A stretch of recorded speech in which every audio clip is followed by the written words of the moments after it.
Yo, what's good everybody? Welcome back to the channel. Hope you're all having a great day today.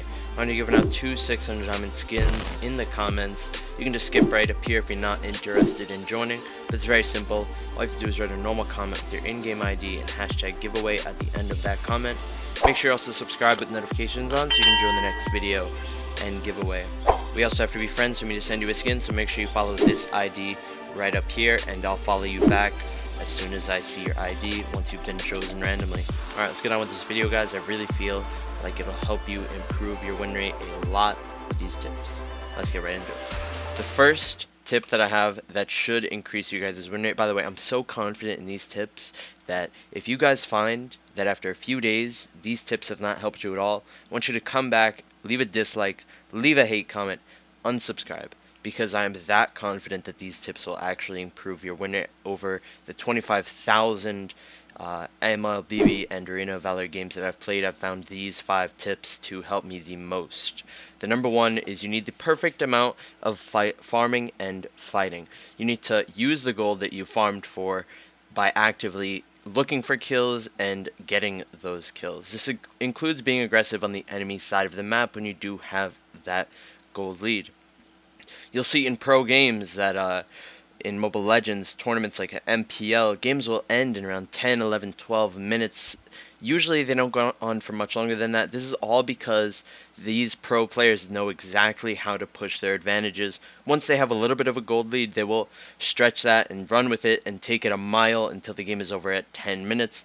And this is why a lot at lower elo, actually, games go on for, an hour, not 2 hours, 40 minutes, 50 minutes, even an hour, because people just don't really know how to end the game when they do get a pretty significant gold lead of a few thousand. Eventually, if you just start invading, instead of going to your own buffs, maybe go to your blue buff, but instead of going back to your red buff, try and invade or help your hyper carry invade, and that will start the beginning of the end for the enemy team, just pushing those advantages. And something else I want to say is don't fight too much while your jungle is up. If you do this, if you fight a lot while your jungle is up, the enemies can have a chance to come and invade you right after that, and it's really bad because not only will they kill you, they're going to take all of your jungle as well. And if the enemy team is doing what I just said, pushing into your jungle instead of going back into their own, that's going to be very bad for you. So you don't want to be fighting too much while your jungle is up. Okay, that concludes tip number 1. Tip number 2 is exactly how to rotate and how to rotate with a purpose. Not just rotating around because you want to rotate, but what are you rotating for and is it worth it? Will you or your team earn more gold by doing this? This is more for hyper carries and side laners, I suppose, for damage, but it could also apply to tanks and supports. I know in my ranked games, a big combination that we like to do is 3 and 2.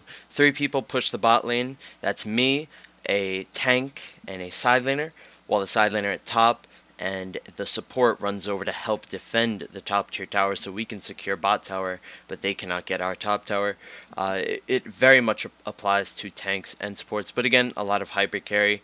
You want to be aware of where to get objectives exactly and stuff like that. You don't really want to be doing objectives far away from your team, especially while you're even in gold. When you start split pushing and doing objectives all on your own, you've pretty much already given up the game to the enemies. You've given them a significant lead. You're basically saying to the enemies and yourself, okay, if I join my team and if I help in team fights, nothing is going to change and we are still going to lose. So that's the only time I would really not help your team, when you truly believe that nothing can save them. And sometimes that is the case. Sometimes you're better off doing something on the other side of the map, getting an extra gold lead, helping your one side laner at bottom lane, while your 3 teammates are just feeding on the other side of the map. Sometimes totally, that's what I would do sometimes, just to get some extra gold. And also, with how to rotate, you need to realize where the enemies are going to be on the map. Are they going to the opposite lane?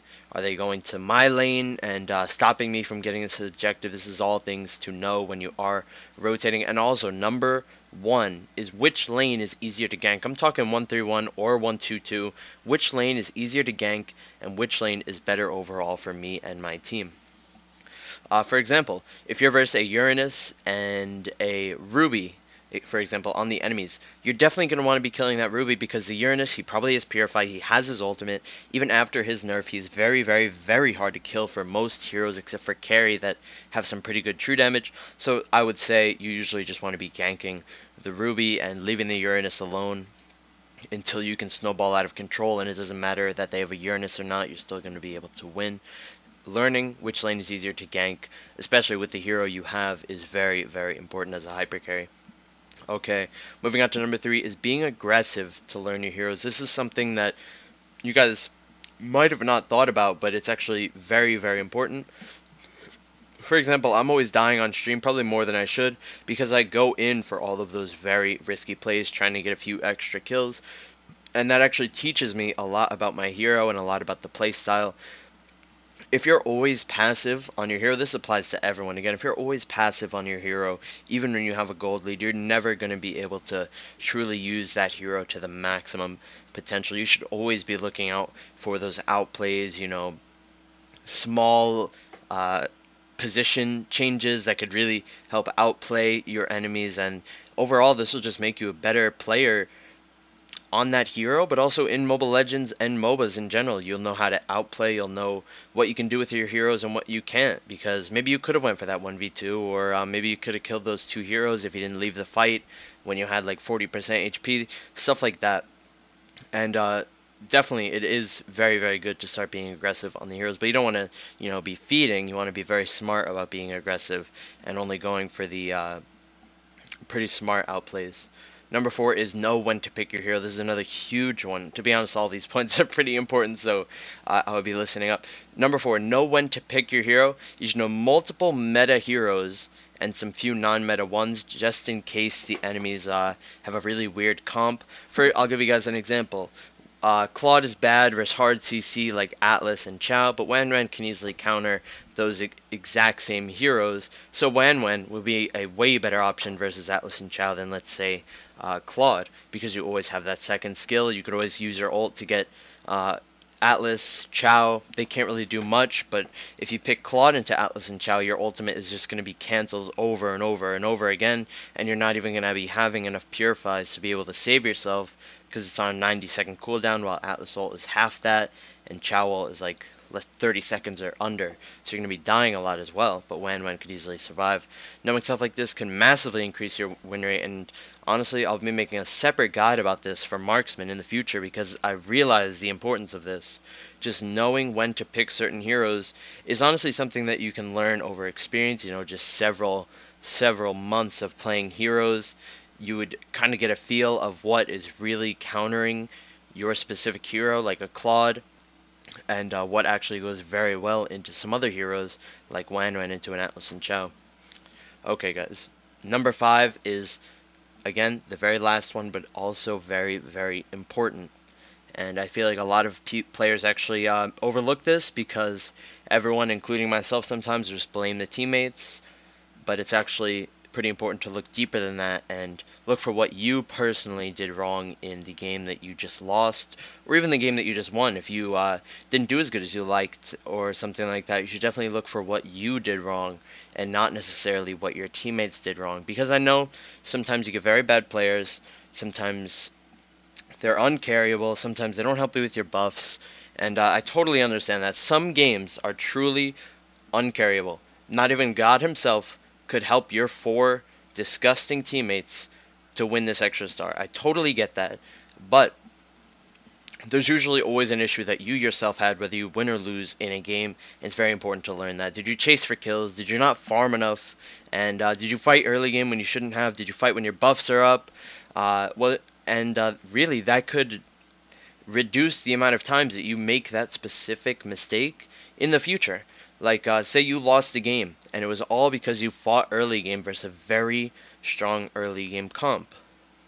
If you acknowledge that and you realize that, then in the future you're really not going to be able to make that many mistakes on the exact same thing fighting early game. You're just going to be training yourself up like, oh, that's bad, I don't want to do that again, because look at what happened over here. You know, we all died early game, we lost our buffs, and the game just went out of control off of that.